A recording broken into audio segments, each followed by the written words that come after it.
Transport association کے صدر حاجی عظیم اللہ شمالی بھی موجود تھے. ساتھ تورخم بارڈر پر میرے سینئر کسٹم کلیئرنگ ایجنٹس اور امپورٹ اور ایکسپورٹ سے وابستہ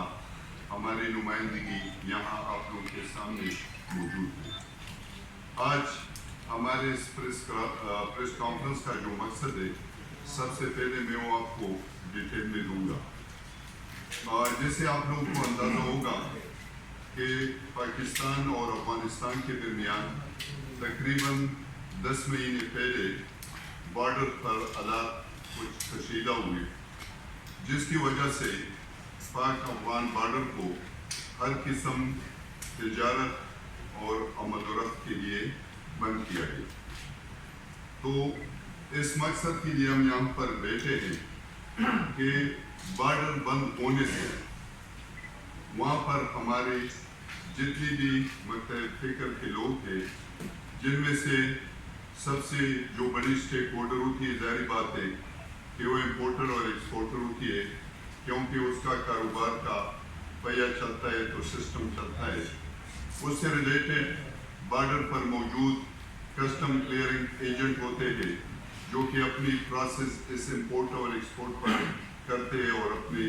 روزی کے لیے اس کی کچھ نہ کچھ ایکٹیویٹیز ہوتی ہے. اس کے بعد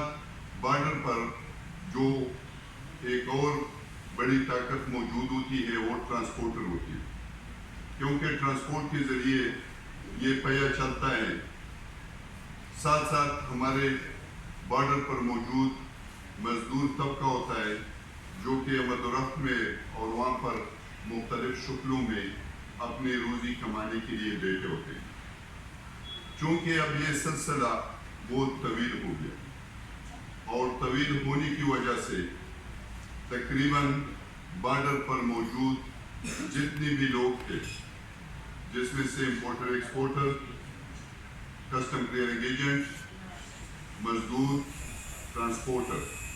یہ تمام کے تمام لوگ پچھلے 10 مہینے سے نہ کاروباری طور پر یہ کہ دیوالیہ ہو چکے ہیں، بلکہ یہاں تک بات پہنچی ہے کہ یہ تمام لوگ فاقہ کشی پر مجبور ہیں. تو کہنے کا مقصد یہ ہے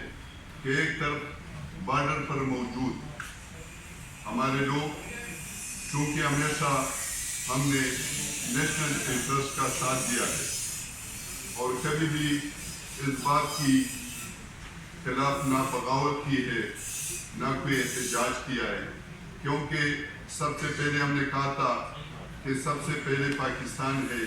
اس کے بعد ہماری بات ہے. تو آج ہمیں اسلام آباد میں بیٹھ کر اپنے اس جولی کو یہاں پر تمام اسٹیک ہولڈر کے سامنے پھیلانے کے لیے آئے ہیں کہ یہ جو سلسلہ طویل ہوا ہے بارڈر بندش کی وجہ سے، یہاں پر تقریباً ہمارے علاقے مکمل طور پر پیرالائز ہو چکے ہیں اور آئندہ ان لوگوں کی بے روزگاری کی وجہ سے جو لاوا پک رہا ہے تو اس سے ہمارے علاقے مزید دلدل میں پھنس جائے گی. تو یہاں پر بیٹھے ہوئے ایک طرف میں آپ کو وہاں پر موجود جتنے بھی لوگ بیٹھے ہیں ان کی تفصیل بھی دیتا ہوں. ریونیو اور ٹیکسز جو بارڈر پر جمع ہوتی ہے وہ بھی میں آپ لوگوں کے سامنے رکھتا ہوں، اور ساتھ ساتھ یہاں پر جتنے بھی اسٹیک ہولڈر بیٹھے ہیں جس شکل میں بیٹھے ہیں، سیاسی شکل میں، وہ ہماری انٹیریئر منسٹری ہو یا ہماری عسکری قیادت ہو، اسٹیبلشمنٹ ہو، چاہے وہ سول ہو یا عسکری قیادت کے سامنے ہو، ان سب کے سامنے یہ جولی پلانے آئے ہیں کہ مزید یہ لاوا نہ پکے اور ہمارے جو لوگ جو روزگار میں مشغول تھے ایسا نہ ہو کہ یہ لوگ ایسی ایلیگل ایکٹیویٹیز کی طرف نکل جائے کہ جن خدشات سے ہم نے اپنے آپ کو بچایا ہے یا اس ملک کے لیے ہمارے مشران اور یہ جتنے بھی نوجوان لوگ ہیں ان لوگوں نے ماضی میں جو قربانیاں دی ہے یہ ضائع نہ ہو جائے. تقریباً ہمارے پاک افغان بارڈر پر جو تجارت ہوتی ہے 10 مہینے پہلے اس کی جو کیلکولیشن اور ریکارڈ پہ ڈیٹا موجود ہے وہ تقریباً ایکسپورٹ میں ہمارے ساتھ 2.5 ملین USD کے حساب سے موجود ہے جو کہ روزانہ گورنمنٹ کے ریونیو ایکسپورٹ سے ہو رہی ہے. اس کے علاوہ اسی بارڈر پر امپورٹ کے شکل میں تقریباً 540 ملین روپیز روزانہ ریونیو کے شکل میں جمع ہوتے ہیں. تو ایک طرف گورنمنٹ کا ریونیو ضائع ہو رہا ہے، تو دوسری طرف ہمارے امپورٹر اور ایکسپورٹر اور ساتھ کلیئرنگ ایجنٹس ہو یا مزدور طبقہ ہو، ٹرانسپورٹ کا طبقہ ہو، وہ بھی ایک مشکل کا سامنا کرنا پڑ رہا ہے. اور تقریباً آپ لوگوں کے شاید یہ ریکارڈ میں نہ ہو، یہ بھی ریکارڈ میں لانا چاہتے ہیں کہ تقریباً ہمارے 900 سے لے کر 1200 تک گاڑیاں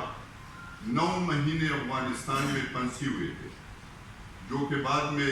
مختلف شکلوں میں احتجاج اور اپروول کے بعد یہ گاڑیاں افغانستان سے فارغ ہو گئی. اور ان گاڑیوں کی حالات یہ تھی کہ ان میں نہ ٹائر تھا، نہ ٹیوب تھا، نہ بیٹری تھی. مختلف شکلوں میں وہ جو روزانہ کی بنیاد پر ان کی مزدوری یا جو کچھ تھا وہ تو اسی لیے ضائع ہو چکا تھا. اس کے علاوہ بارڈر پر موجود تقریباً ہمارے ساتھ 3500 رجسٹر